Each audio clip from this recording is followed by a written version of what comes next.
El espectáculo es una maravilla, hay muchísimas imágenes muy interesantes, es súper potente.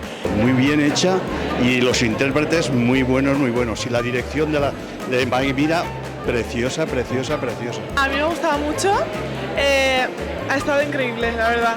Yo le pongo el 10, porque soy una gran admiradora de los actores, pero sobre todo de Magui Mira. Lo hace al mismo tiempo contemporáneo, pero con el aire clásico. Pues me ha encantado, una nota del 10.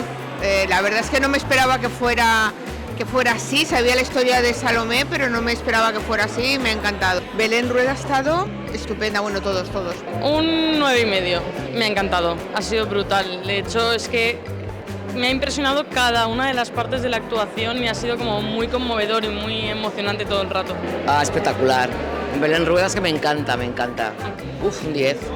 La interpretación estaba magnífica, el canto espectacular. Solo espero que vengáis a verlo porque están hasta el domingo y es una fantasía.